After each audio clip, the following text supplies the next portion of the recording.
Buenas tardes, mi nombre es Carlos Luzón. En este video trataré de explicarles algunos puntos clave sobre el libro de Filosofía Moral de James Rachels. Soy estudiante de la Universidad Autónoma de Santo Domingo y este video es para la materia de ética impartida por la misma, por el maestro Ramón Díaz Díaz.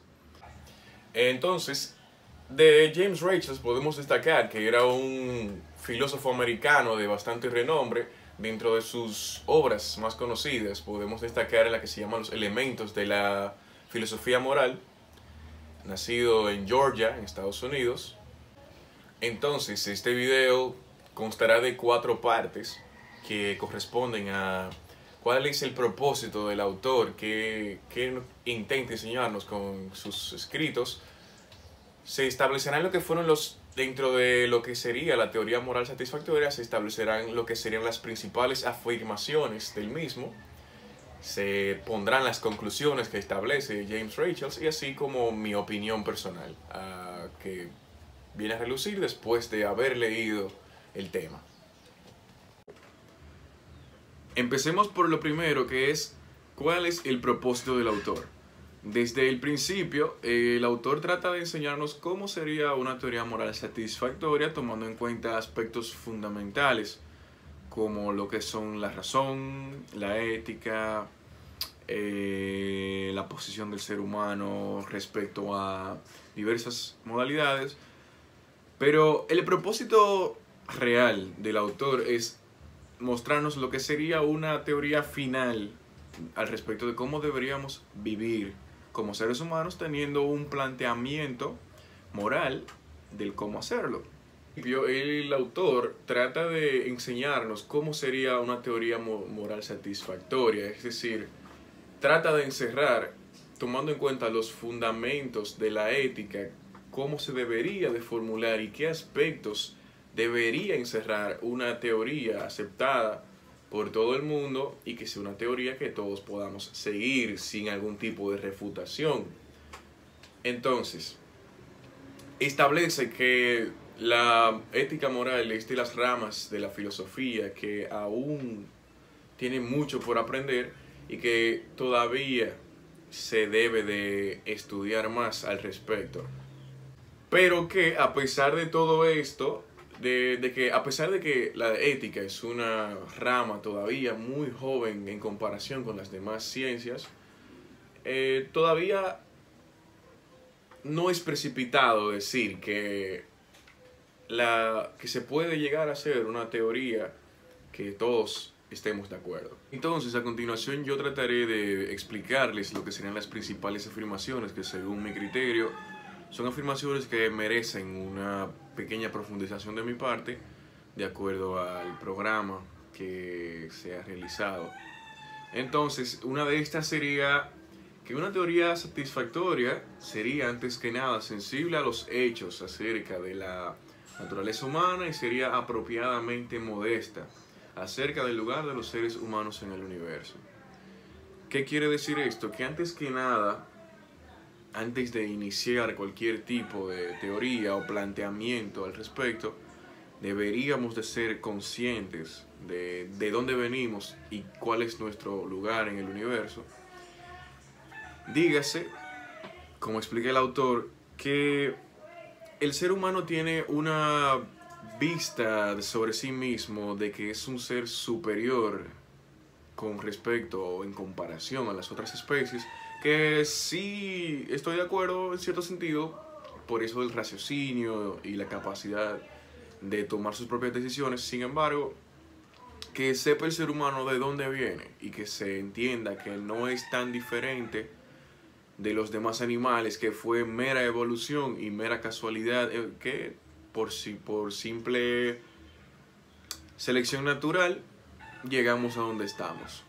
Una de las afirmaciones del autor es que la razón dio lugar a la ética, y verdaderamente, porque sin la capacidad de razonamiento que tiene el ser humano no existiese la ética, no existiese una forma de actuar frente a las situaciones y simplemente seríamos animales que actúan por mero instinto, nada nada sería, digamos, pensado antes de actuar, o nada sería como se sigue actualmente. Digamos que por mera ética una persona entiende que debe ceder el asiento a las personas mayores o a las mujeres embarazadas.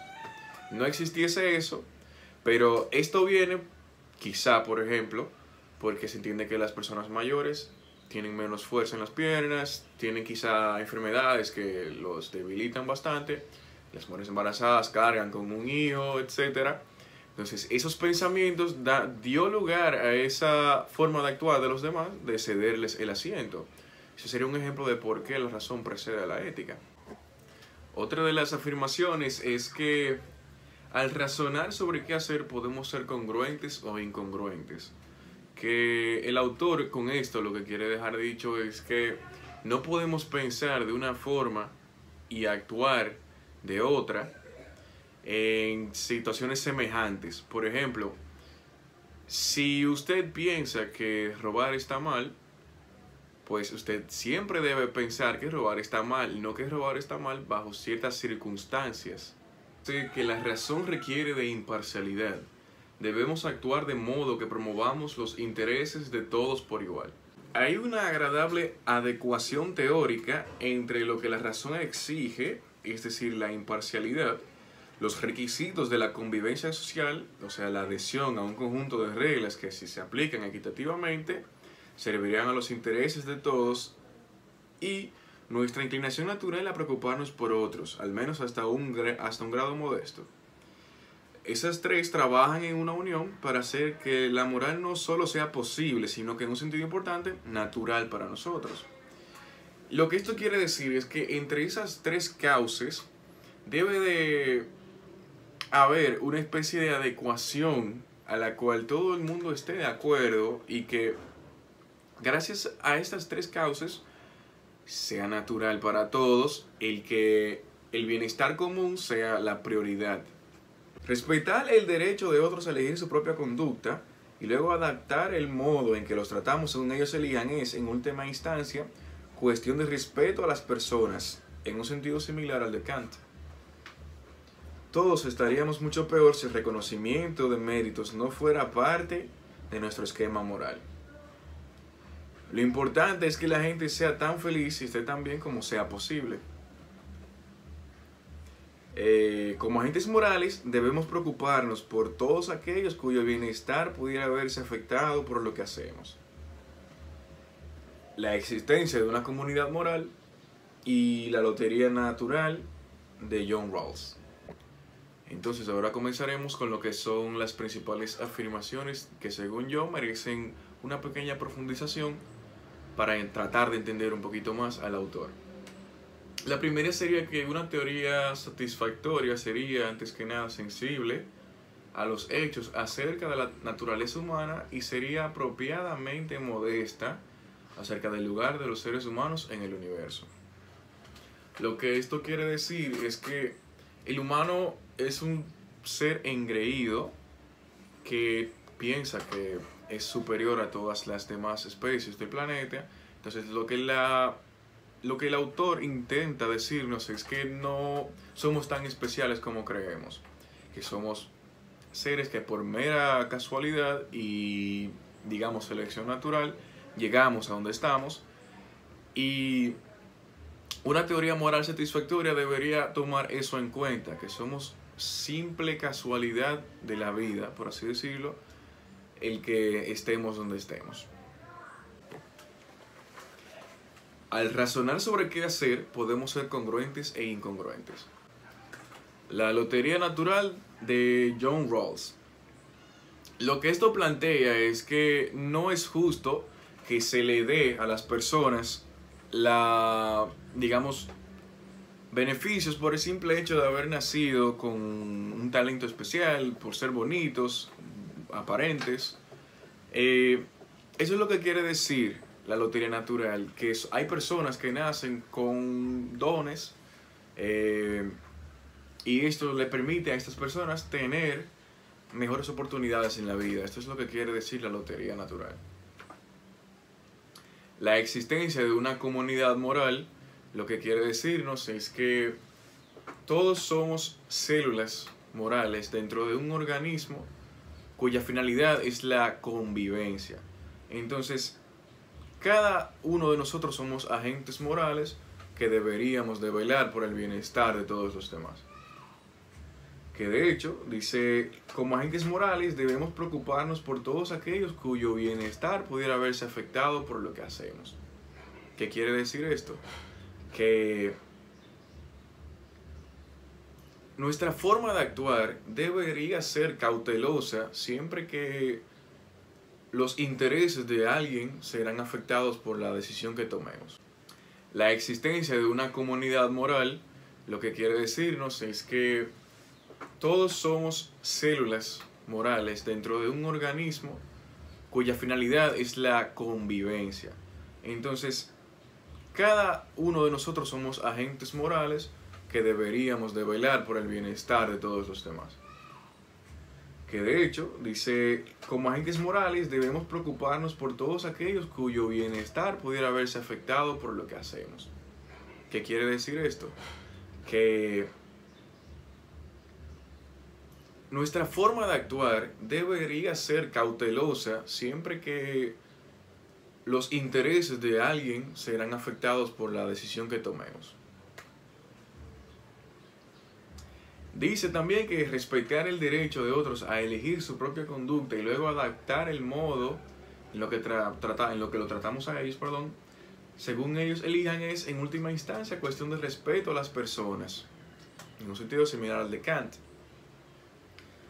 De esto viene lo que es el sistema de méritos que estableció el autor, que básicamente tratemos a los demás como ellos nos tratan. ¿Por qué? Porque así podemos elegir y premiar a aquellos que lo hacen bien, así como darle a entender a los demás que como estas personas no son buenas, no se deberían de tratar bien. Entonces, ¿cuál es la conclusión del autor? Bueno, el autor al final del texto se describe como...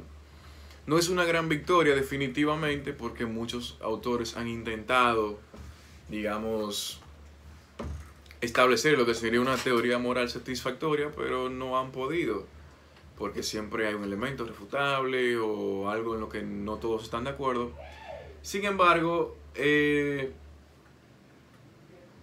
se siente victorioso porque en lo que a su entender él logró establecer puntos válidos para lo que sería una teoría moral satisfactoria. Entonces,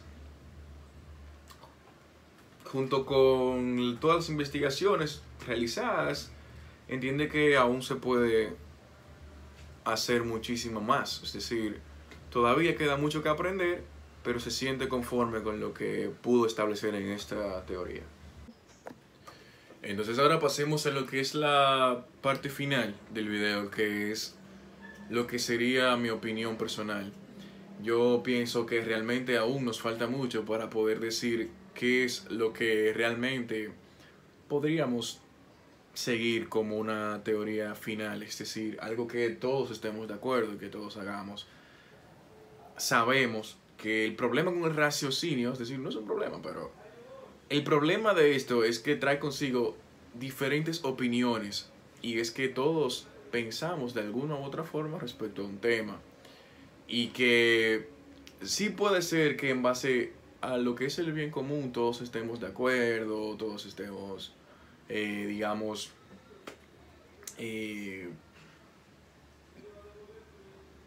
digamos, no tan de acuerdo en otras cosas. Siento que aún nos falta mucho para llegar a un punto final en lo que sería una teoría moral, algo a lo que seguir. Entonces, sí me interesó de sobremanera lo que era la lotería natural de John Rawls, lo que era el tratar a los demás como se merecen. Ciertamente entiendo que son partes importantes de lo que sería esta teoría, pero que sería interesante practicarlos en la vida para ver cómo nos va.